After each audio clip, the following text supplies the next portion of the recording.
Olá, meu querido, tudo bem? Na paz, graças ao nosso eterno Criador. Meus queridos, bom dia, né? Boa tarde, boa noite, dependendo da hora que você vai estar visualizando nossos vídeos.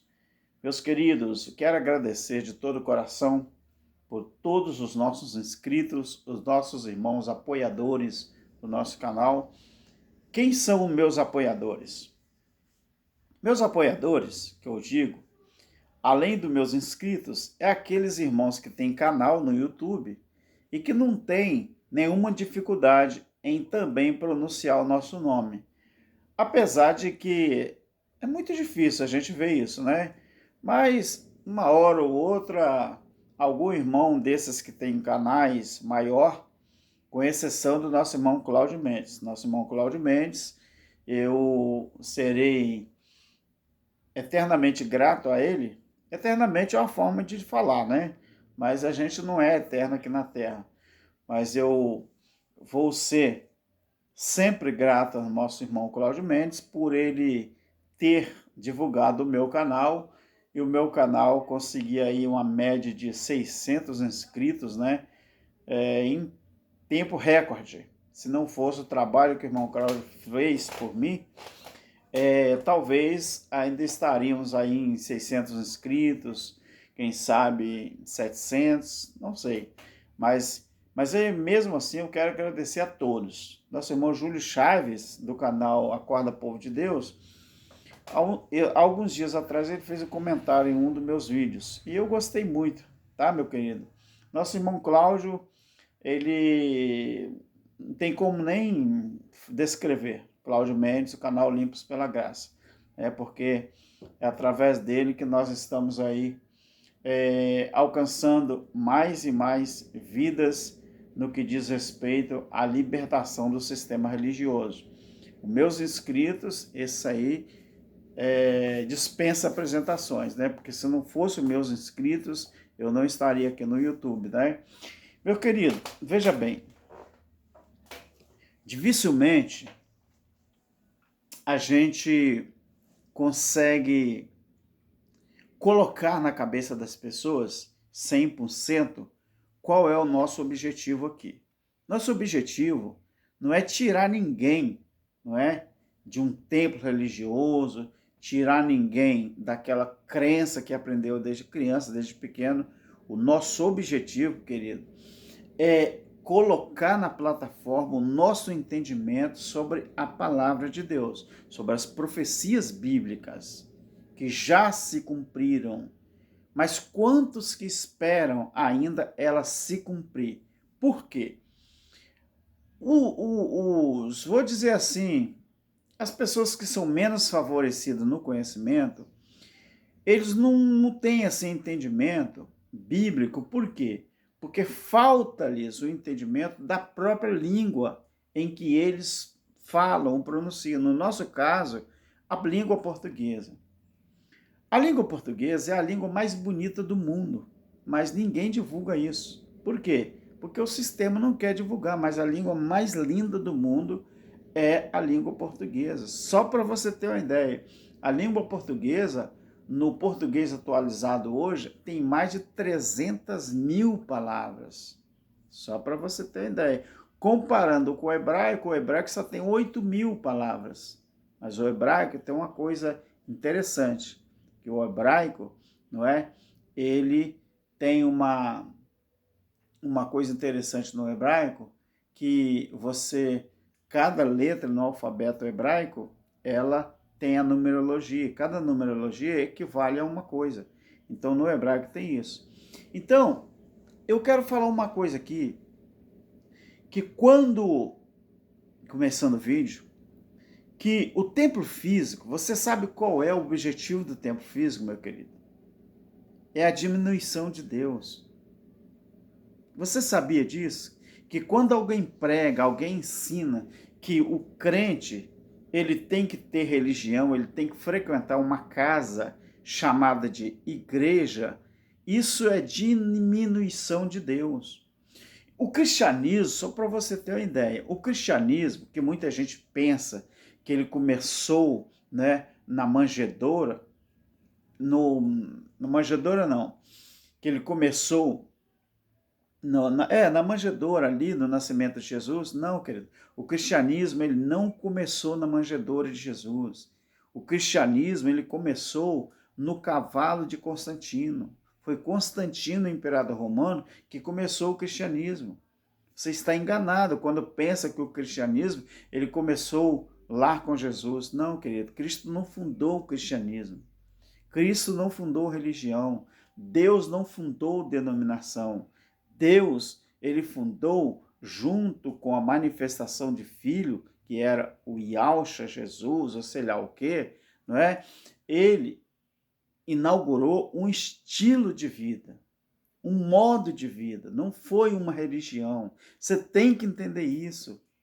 Então, olha só. Quando você faz essa pergunta para um crente, você pergunta ao crente, Deus é onisciente? E eles vão responder o quê? Vão responder sim. Aí você pergunta a esse mesmo crente, ou esse grupo de crente, ou essa igreja, entre aspas, vocês falam assim, vocês acreditam então que Deus é onipresente? Eles falam, sim, Deus é onipresente.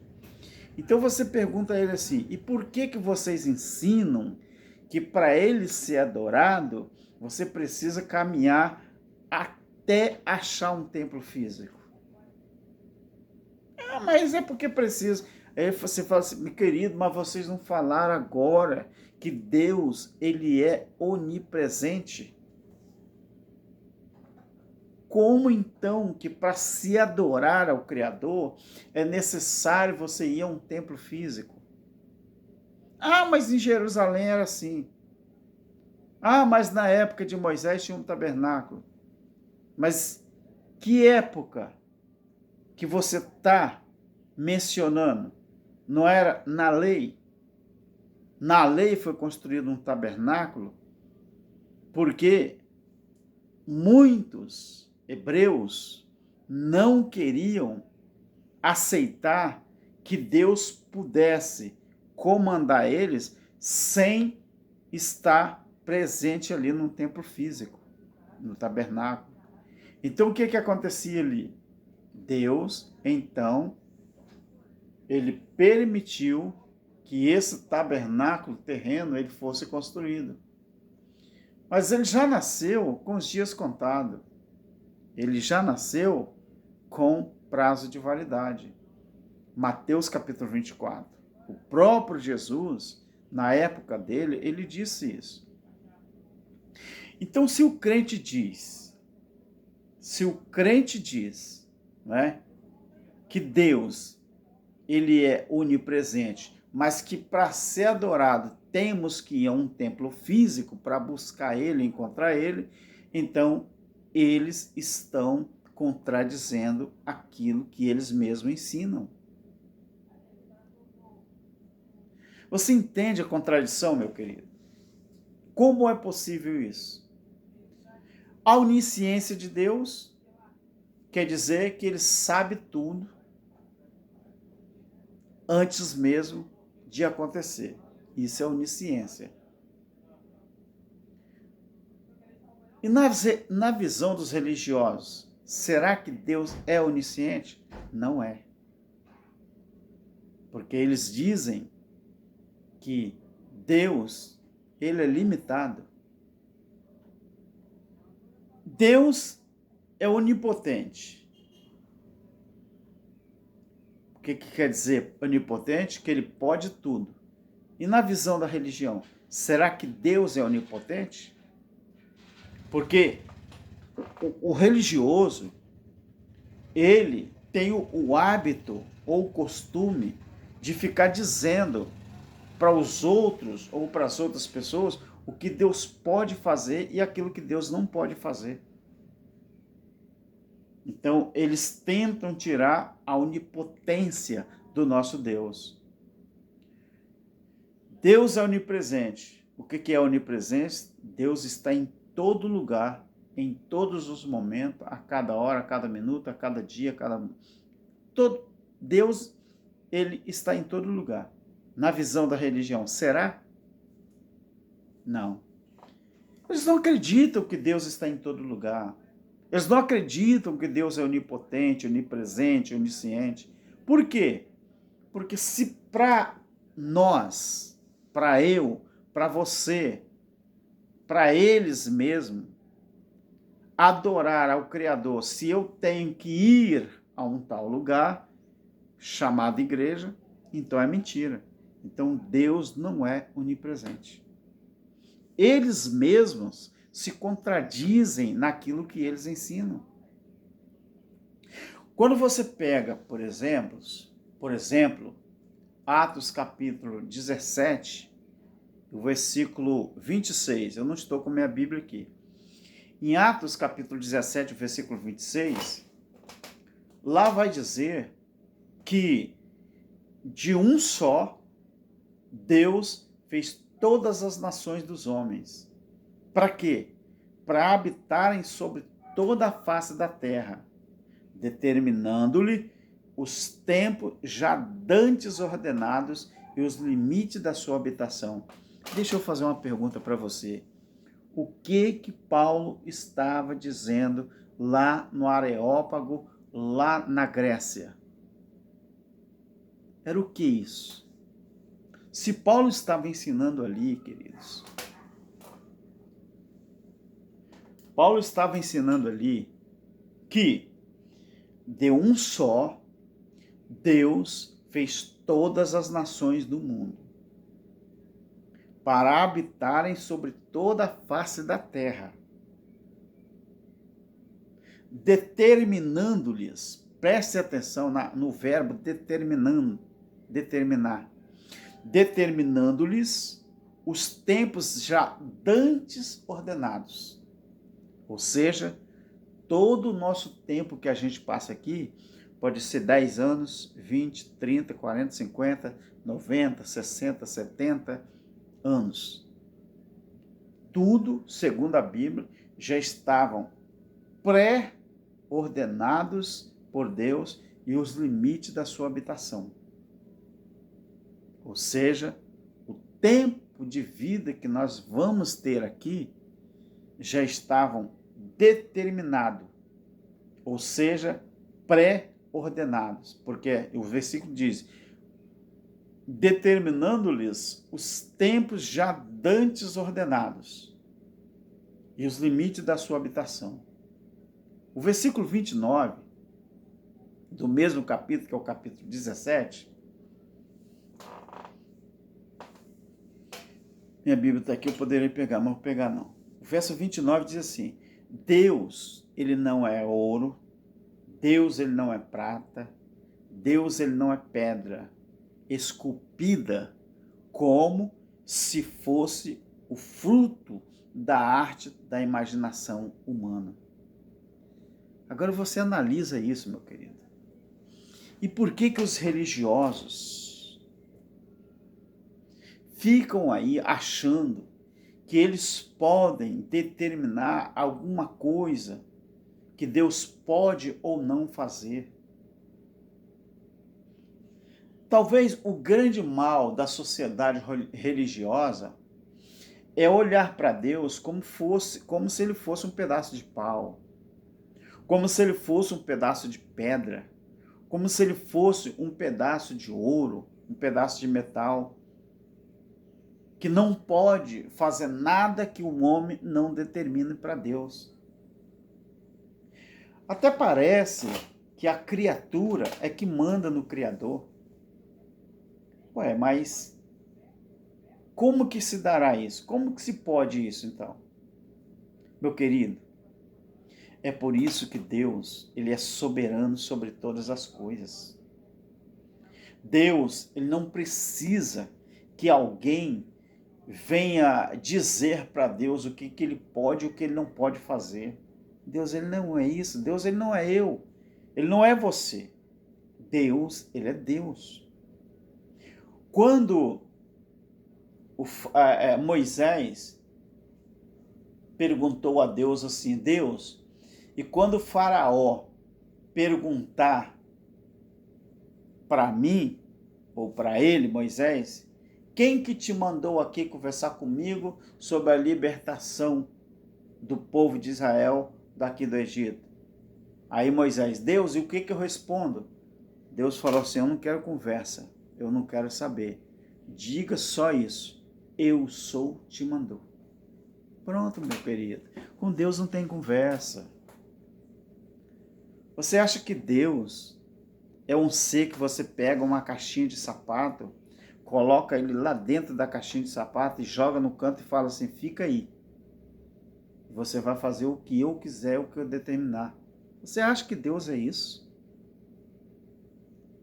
Você acha que Deus, ele está aqui para fazer o que você quer e o que você determina? Meu querido, você precisa aprender muito com Deus. A religião, ela ensina tudo contrário daquilo que está na palavra. Eu vou abrir um parênteses aqui e fazer uma pergunta. Qual parte da Bíblia que o religioso ainda acredita e ensina? Ou obedece? Não tem nenhuma, meu querido. Se Deus fala que depois do juízo ele não habita mais em templo feito por mão de homem, mesmo assim os homens continuam acreditando que Deus habita sim num templo feito por mão de homem. Se Deus diz que todas as pessoas, independente da raça, nacionalidade, naturalidade, independente da cor, posição social, independente da sua posição política, Deus fala que todo mundo para ele é a mesma coisa, mas o religioso não acredita. Eles acreditam que eles são privilegiados. O religioso acredita que é ele que tem a prerrogativa da salvação. É mentira. Se a Bíblia diz, o próprio Deus disse que o juízo era para Israel, não era para outros povos, mas o religioso não acredita. Ele acredita que Jesus vai voltar e vai trazer juízo sobre o mundo inteiro. Isso não está na Bíblia, mas eles ensinam, pregam assim, e até mete medo nas pessoas. Então, qual parte da Bíblia que o religioso ainda acredita?